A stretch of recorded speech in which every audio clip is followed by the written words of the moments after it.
Hi, I'm Cheryl Belson with American Sewing Guild, and I am thrilled today to be with Jenny Rushmore. Jenny's the founder of her company, Cashmerette, and she's the co-founder of the Curvy Sewing Collective. Her company, Cashmerette, designs patterns and hosts workshops, to quote her website, that celebrate curves, confidence, and limitless style. And they're focused exclusively on women wearing sizes 12 to 32 and bust sizes C through H. The Curvy Sewing Collective is a collection of blogging and social media and a networking organization also devoted to the curvy sewist. Jenny's based in Boston, Massachusetts, where she juggles running a thriving business while raising her one-year-old daughter. So Jenny, welcome, and thank you so much for joining me for this little fireside chat without a fire. I'm really looking forward to hearing more about your journey. Thanks so much for inviting me, Cheryl. It's fun to have something to do in these strange days of being at home. No kidding. We're all doing things that we wouldn't normally be doing in ways we wouldn't normally be doing them. So I'd like to set just a little bit of context for our audience. So just 10 years ago, in 2010, I believe, was when you started your first sewing blog. Mm-hmm. And then about 4 years later, you took the next step, which was to co-found the Curvy Sewing Collective.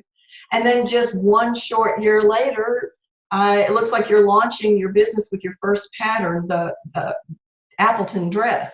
So that sounds like quite a sprint.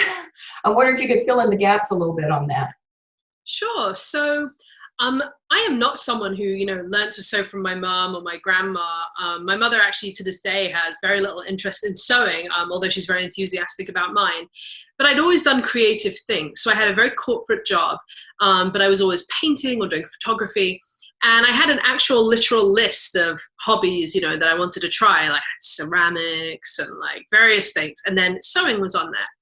So back in 2010, I thought, I'll try the next thing on the list.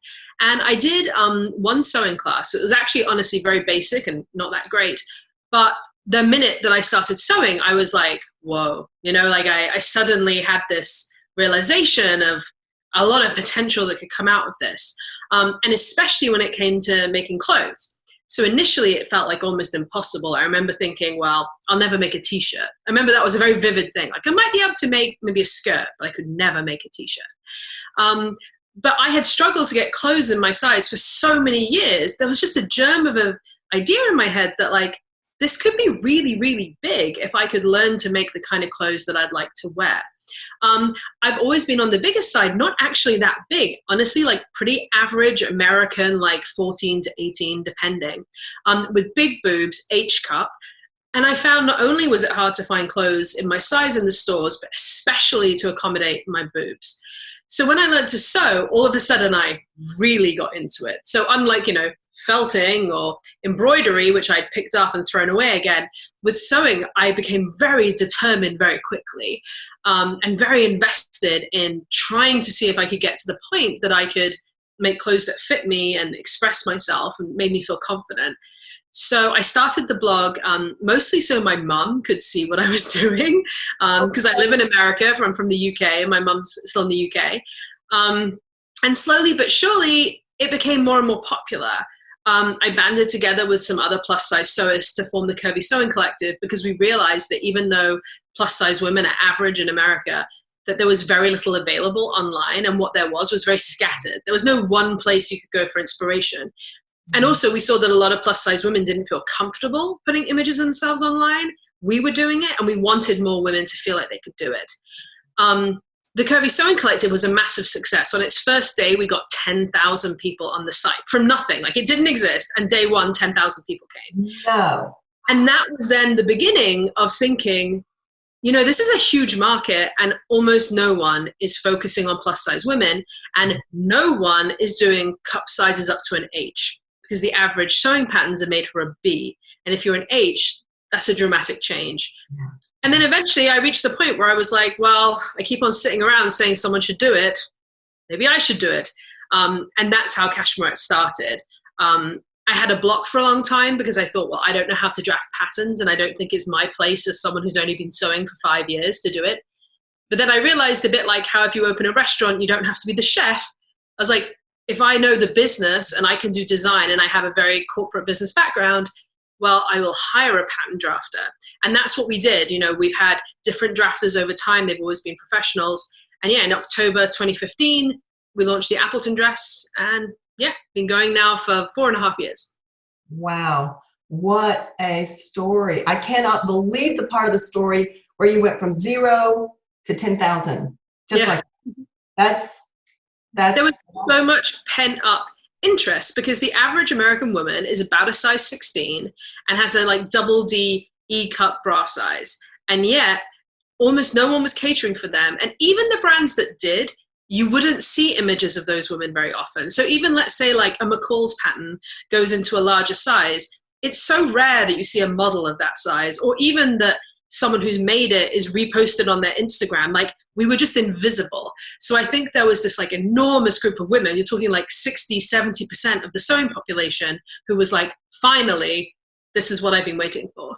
Wow. So clearly you saw a gap in the industry, and you just said, I'm just going to step into that gap and fill the gap. And that's what both Cashmerette and Curvy Sewing Collective seem to have done. Yeah. So that's amazing. It's clear you don't have to look very far to learn more about you online before you find out that body image and fit are kind of front and center in your business model. So I was wondering if you could talk just a little bit about how those things drive your design choices, and maybe even how they might drive the workshops that you offer. Yeah, so body image and body positivity is like the absolute beating heart of what we do. So I want women to sew their own clothes primarily because it's like a huge thing to allow you to basically like accept your body a lot more. Being positive about it, you know, not everyone can get to that point, but at the very least you can feel neutral. And one thing that I know is that for me, it radically changed my body image when I learned to sew, because I wanted to express myself, right? I like bold prints. I don't want to have things that like cut into me and dig in. I'm going to feel bad. And it felt a little bit like not being able to speak a language well. Like I wasn't myself in ready to wear clothes because I couldn't find what I wanted. And all of a sudden, when I could actually make things that fit me well, I was more comfortable physically, which made me more confident. But also, you know, now there's me. I can portray Jenny Rushmore as much as I want. And so that's really the core of Cashmerette, is like feeling just normal. I mean, plus size women are totally normal and average, but showing all these women looking fantastic. And we get like untold amounts of feedback from our customer base about how empowering it is to see women who look like them feeling confident. And even just, I'm very matter of fact about my measurements, right? So like right now I'm breastfeeding. So I'm like 50-inch bust, about a 42-inch waist, about 47-inch hips. Doesn't bother me at all to say that, right? And so many women are like, are you kidding? Because I think you look good, but hold on, I'm the same measurements as you. Does that mean? And you can just see the cogs start going like, oh, hold on. And for me, you know, like I'm about in our 18 or 20 sizes. There are women in our like 30 size, 32 size looking unbelievably amazing all the time. And it just kind of neutralizes a lot of the feelings you have, because you're like, anyone of any size can look great, especially when you sew your own clothes. When we are designing, we're always designing with a curvy body in mind, especially the big boobs aspect of it, because that's what makes us very unique.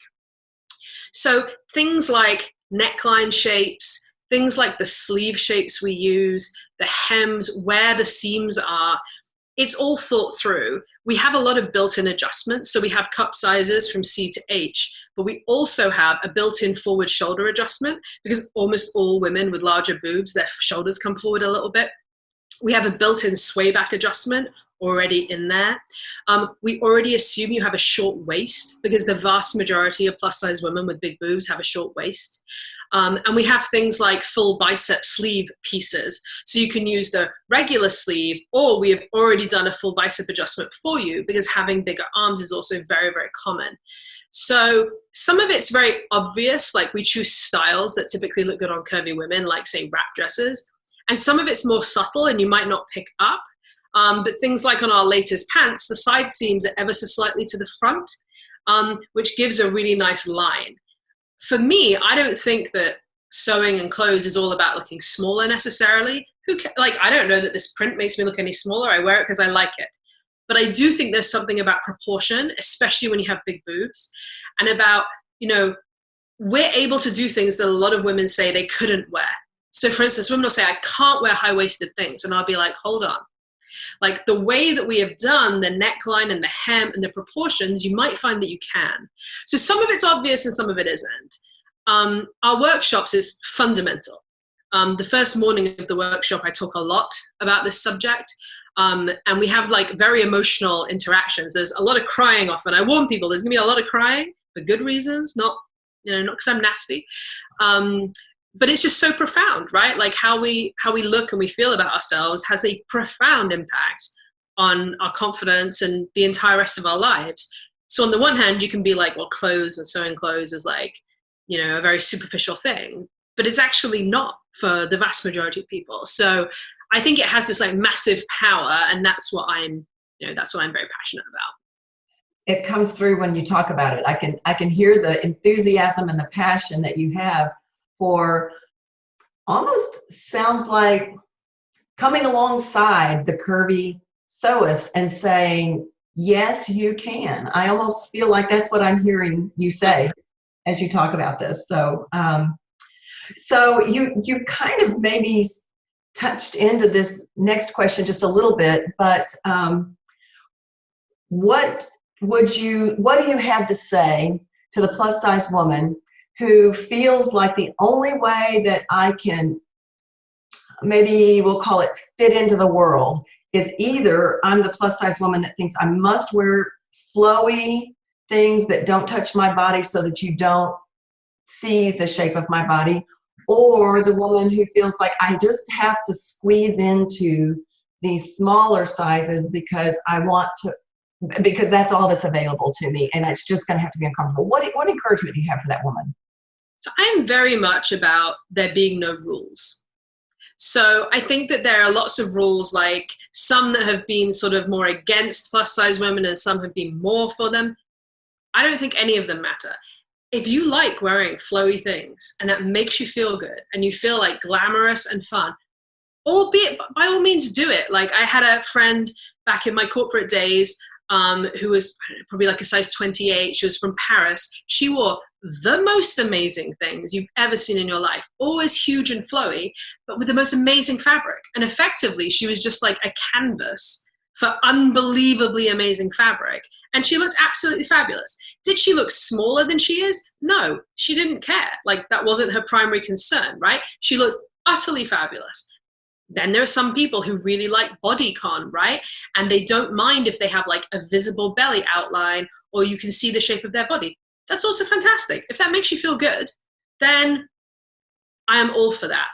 But the whole point is that you can have a choice when you sew, right? So like if you don't sew, then you're stuck. Either you're buying clothes for the biggest bit of you and everything else is going to be baggy, which if you have large boobs is like a nightmare, right? Because I'm like probably like 5 sizes different in ready to wear between my shoulders and my boobs. So I never had anything that fit well.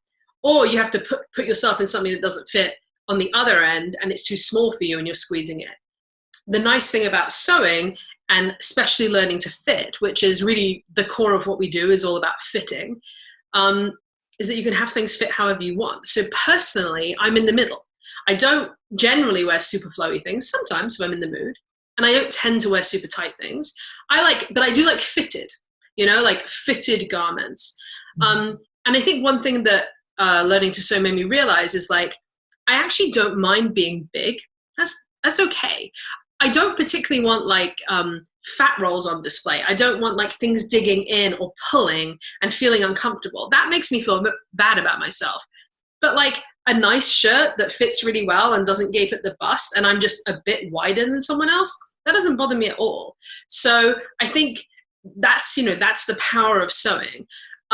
I think if you're trying to make smaller patterns fit you, it can still be really frustrating. And that's what I found when I learned to sew, is that I was always like one size out of almost everyone's size range. And that really, really annoyed me. But if you can learn to sew with a pattern that fundamentally comes in your size, and especially if you can find a pattern company that sews for your body type as well, then, you're off to the races. Yeah. Well, that's actually an excellent segue into a little clip that I'd like to show. One of our members here in Plano of American Sewing Guild, she's one of your biggest fans. She absolutely cheerleads Cashmerette patterns at neighborhood group meetings quite often. And I think she told me she has about 10 of your patterns in her collection. So she's definitely a fan. I asked her if she would tell us why she loves your patterns so much. So this is what she had to say. The 3 things I like best about Cashmerette are: 1, having the FBA and the biceps already adjusted. That saves me a lot of time and frustration. 2, instructions. The instructions are fabulous. And I love the tips and tutorials that help get a professional fit. And 3, I just love the variety of people and bodies and styles that are involved that show real people doing real things. Well, just when I think I have every pattern I need, Jenny comes out with a new line. Good job, Cashmerette. Well, so Jenny, you can see that your patterns have clearly revolutionized Shelley's ability to get a good fit in a garment. And fit, as you've already talked about, is a critical, important issue for sewing. So since all bodies are unique, and since one of your strong suits is making patterns that fit plus size bodies with minimal adjustments, what are some of the unique considerations that you have built into your designs to simplify fit? You've talked about that a little bit, but I wonder if you could kind of put that all into a capsule for us. So, as your viewers are probably aware, when sewing patterns start, they begin with a single size and they develop what's called a block. It's the same for ready-to-wear clothing. So basically they say, like, this is the typical body of our customer. And then once they've perfected that, they grade either side. So they start going down and they start going up. And the issue with a lot of patterns that come in plus sizes is that they were originally created for a straight size body. Now, the thing about that is that if you and what they've done is they've basically taken a straight size body and put it in a Xerox machine, right? So it's just like 110%, 120%. That's how it's being done. But the thing is, that isn't how plus size women's bodies are. Right? Like, I do not look like a straight size person, just enlarged in every area. I'm not any taller. My shoulders aren't wider. If I eat more cake, my bones remain at this point. My head doesn't get any bigger. My neck is a bit bigger, but it isn't proportionately bigger in that way. And the pieces of me that really tend to change size is more like my torso, my thighs, not necessarily so much my forearms. My wrists don't get any bigger. And the problem is that until fairly recently, the grading was done in a way that just wasn't very thoughtful, because it was based on this assumption that plus size women are just straight size women made bigger in every dimension. So for instance, I made this popular coat with a hood. The hood is like this, because there's an assumption that my head got bigger as I got bigger, which makes no sense. My head is precisely the same size as if I was a size 0. So what we did at Cashmerette is we got rid of all of that, obviously, because right now we specialize in plus sizes, and we developed our block based on a size 18-20. And it was a combination of things. We have an Alva form mannequin, which are considered like the kind of gold standard for mannequins that go into plus sizes. She actually has like a soft stomach, for instance. But nonetheless, and she's like a double D, so we actually have a bra that we pad to give her bigger boobs. But then I am also close to the size of our 18-20. It's not exactly me, but I'm close to it. And then we have dozens of testers who we've used a lot over the years. And so basically we begin with a plus size body, and then our grading is thoughtful. So even within, the fact we're already plus size, I'll give you an example. Our collars don't get dramatically bigger, because again, this area of you, if you put on 100 pounds, doesn't change that much. And if your collars keep on getting like a step bigger every single time, you're going to end up with a massive 70s collar by the time you're at the size 32. So we actually critically think about our grading, and it isn't always precisely even. Recently, we've been expanding our patterns into a 32. We were a 28 at launch, and we found, for instance, that we need to add extra length on the front for a 32. Now you might think, okay, Jenny, you just said like we don't get taller. We don't get taller. But as your tummy gets bigger, the distance, if you think of someone standing from the side, that the fabric has to go is a bit further because it needs to go over that tummy that might not be fully captured in the waist measurement. So what we found when we did our testing was we needed to just add a bit more on the front to make sure they don't have these tipping hems that come up the front. So I think that ultimately, because we're specialists and we really understand curvy bodies, it's kind of allowed us to get these patterns where I'm not going to say people don't have to make adjustments, of course, because we're still only designing for one body type, but you're going to get a lot closer than if it's something that originated in like a size 2. That makes sense. Well, and it makes a lot of sense that because of your origination point, you're not trying to travel as far of a distance to make those adjustments as you would if you started with some of the smaller sizes. Good. Well, speaking of your patterns that you design, let's talk a little bit about your pattern lineup. Can you kind of run us through a few of your most popular patterns? Sure. So, some of the ones we originally launched have continued to be like very, very successful. So the very first thing we ever launched is the Appleton dress, and it continues to be one of our best sellers. So it's a knit wrap dress in a very classic style, but through sort of a combination of the shape of the pieces and the construction method, it is no gape, like absolutely no gape. You can kind of do this. Nothing happens, it stays on you. People said it couldn't be done, but it could be done. So that one has been really, really successful. Also because, the style looks amazing on curvy women, better actually than on not curvy women. So that's kind of one where it's like, play to your advantage. And we also have, for instance, the Concord t-shirt that we came out with again at the very beginning. It has many, many combinations. Actually, I should calculate that at some point, but it has tons of different necklines, sleeves, and so on. Shelley was wearing one in that video just then. I recognized it immediately. Yeah. So those have been really popular, but also some of our more recent launches have also gone incredibly well. So I look at a combination of things when I'm trying to figure out what patterns we should come out with. Like I want to cover like all the bases, but I also want to particularly go for things that have been really hard if you were bigger to find a pattern for. So last summer we launched the Hollyoak dress, and it's a maxi dress in a sort of sundress style. So it's got straps, but they're thick enough to cover your bra, very important, and they're in the right place for your bra as well. We do a lot of work to make sure everything is wearable with a bra because my H-cup friends are not going braless or strapless bras either. You can't get strapless bras in an H. And then it has the classic buttons all the way down the front. Now, often that would be a bit tricky, right? And it's a bit uncomfortable to wear something with buttons down the front because most of us who are plus size expand when we sit down. And so you really have to like do a lot of finagling. But I wanted a really fitted look. So what we did is we made them faux. So we have a faux button placket down the front, faux buttons, which also means no sewing buttonholes. And then we have an elastic piece on the back of the waist. And what that means is you just pull it over your head. However much you move around, the buttons are never, ever going to gape. So that one's been incredibly popular because it's kind of a cool style to wear, but it's been very difficult to wear if you were bigger for a long time. And then just last week, 2 weeks ago, we launched the Calder pants, which are our first woven pants. They're super cool.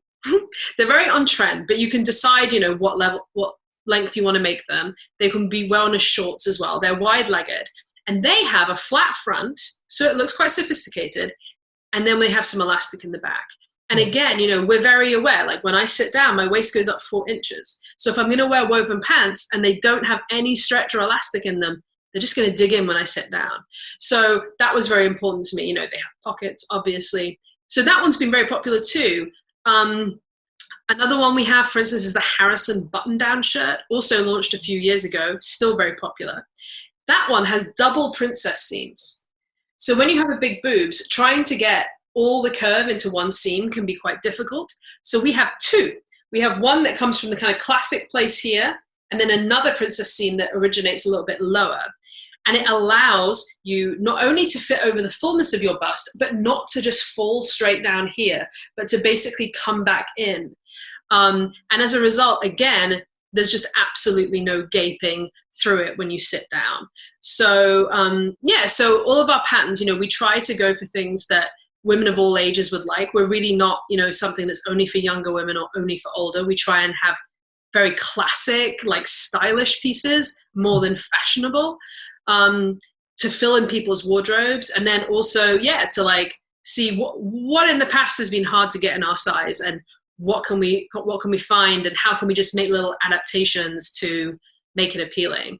Right now we're working on a blazer, which has been one of the biggest requests that we have had for years, actually. And what we're actually doing is a series on our blog where you can see us developing it. So that has actually been a bit of a leap of faith, because we have to tell people all the time, give us the benefit of the doubt. We're working on it. It's not finished. Because sometimes people are like, that doesn't fit well. We're like, yeah, we know, like, we're working on it. We're sharing it with you. So we're working on this stretch woven, really classic blazer. And we're trying to, again, solve the problems, right, of having big boobs. Like, how does it do up, but also looks good when it's undone? That's a huge one for us. So always problem solving. But yeah, if people are interested, they can follow along on our blog, just the whole development of that blazer. Oh, wow. That's it. Well, I was just going to ask next, what's next? And you told us. That's fantastic. Yeah. I know that that sounds like something that Shelley will be interested in as well, so. A little bit more advanced. And it's funny because I think this is the case for a lot of patent companies, actually. Most of our bestsellers are our most basic things. People are like, why do patent companies come out with basic things? The answer is they sell the best. But then it's the most complicated things as well. It's like the two extremes are the things that sell quite well. So like I said, we've had a lot of people ask us for a blazer for a long time. So we'll see. A little bit hard to develop it right now because we're not in the studio, but we're doing our best to kind of do it remotely between my employees. Yeah, I'm sure that there are lots of challenges. I presume that you have felt impacts with challenges of working, and even just with sales and things like that, even though you are an online primarily business, I believe, or are you brick and mortar also? So we don't have a brick and mortar store, no. So we sell online, but we have sort of two categories of products. So we have physical products we sell. So we sell physical printed patterns, and also we sell fabric kits. So for instance, we sell everything to make a swimsuit, everything to make a pair of jeans, and we sell fabric by the yard. That right now is totally on hold, and all our wholesale and distributors are on hold, retailers. And then we have digital goods. So we have the same patterns are available in download. And we actually have this innovative grid on the back of our PDFs that make them very, very easy to put together compared to a lot of other ones. And we also provide copy shop files. So if you want, you can send them to a service like pdfplotting.com, and they'll send you a physical pattern.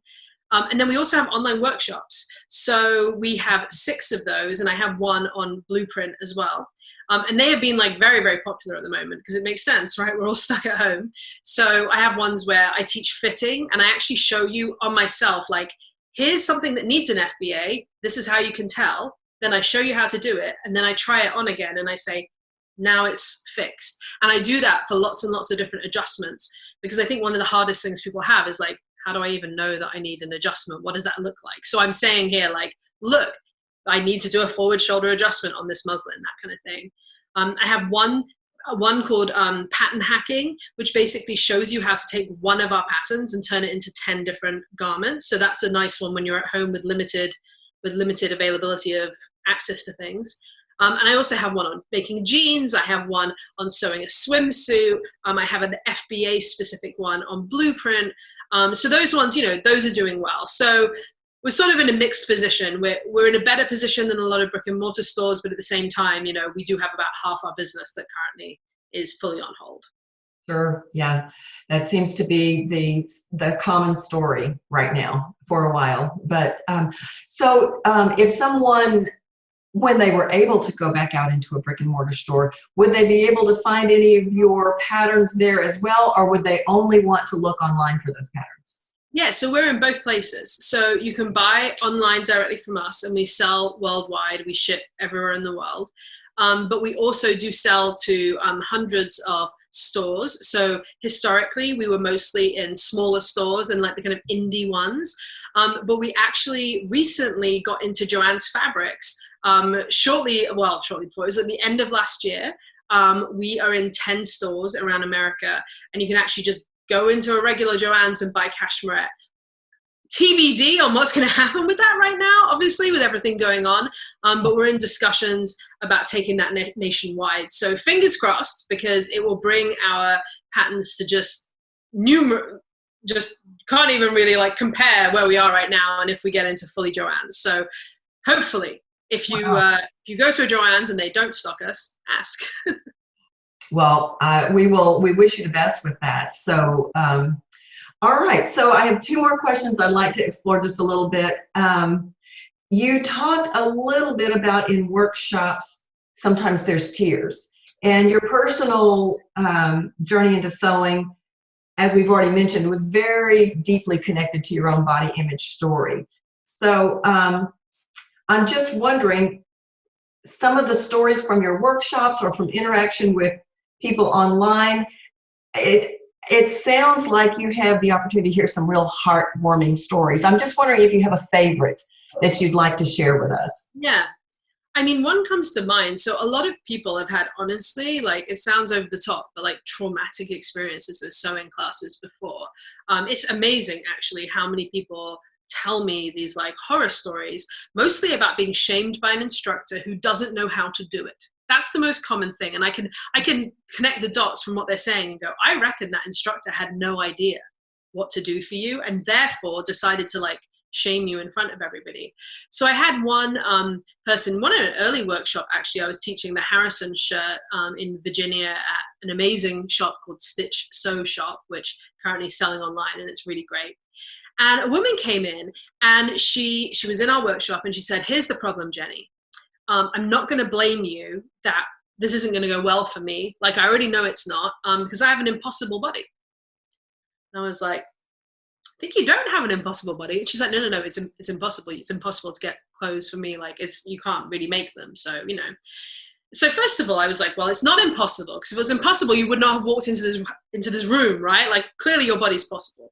And also, you could make a Harrison shirt fit a mouse or fit a blue whale if you just have enough fabric, like, there is no, like, we're just putting fabric on your body with seams on it. Like, so it's literally not impossible. And she was like, well, I don't know. And, this woman, I think she had to grade between something like 6 sizes. So unusual, to have to grade between 6 sizes, but not impossible. So we worked on it and, we did some different rounds and I helped her quite a bit, like, with adjusting. And then towards the end of the second day, she went into the bathroom to, like, try it on. And all of a sudden I hear, like, sobbing. And I was like, oh no, like, maybe I didn't do it right, or maybe, I don't know, like, maybe something's happened to her personally. So I kind of stood outside and I'm like, are you okay? And I started hearing this sobbing. And she opened the door and came out. I feel emotional thinking about it, actually. Came out and just gave me a huge hug. And she was sobbing. And she said, in my entire life, nothing has ever fit me. Like, this is the first time in my entire life that I tried on a shirt and it just fit me.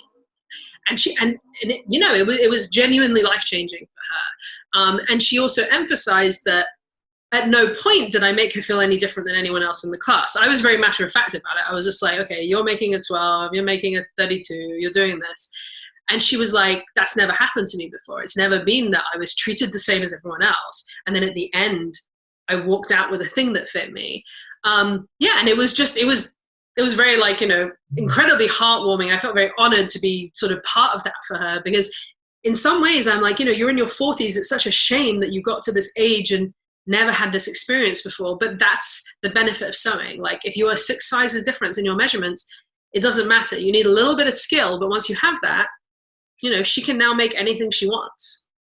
That's a great story. That is truly a heartwarming story. And I think it's really terrific that you have the opportunity through your workshops to not just to hear those stories, but to, what's the word I'm looking for? Almost like provide space to earth them out. Yeah, there is. I mean, I think it's a phrase that sometimes, I know some people don't love the idea of it, but it really is like a safe space, right? Like there's something about seeing yourself represented, right? So seeing lots of plus size women looking great, that's really great. But also a space where everyone's the same. We're all in the same boat. No one's going to be criticized. No one's going to feel like the odd one out. And I've had women come back to multiple of my workshops. I did a tour of Australia and New Zealand 2 years ago, and someone came back to 3 of the workshops. Now you would think like, you already, well, first of all, they're expensive. But second of all, like, you know, why are you coming back? And she's like, I just want to be in this environment. I just want to be surrounded by all these fat women, and I'm fine with the word fat, and so is she, all these fat women in semi-dressed most of the time, right? Like boobs everywhere, matter-of-fact discussion about their bodies. And she's like, I felt so amazing after it. I just wanted to do it again and again. So yeah, it's a really, like when we have the ability to all get together, just that feeling of being normal, everyone understands. And I think usually people leave feeling pretty empowered. Wow, that's fantastic. What a great story you've told us.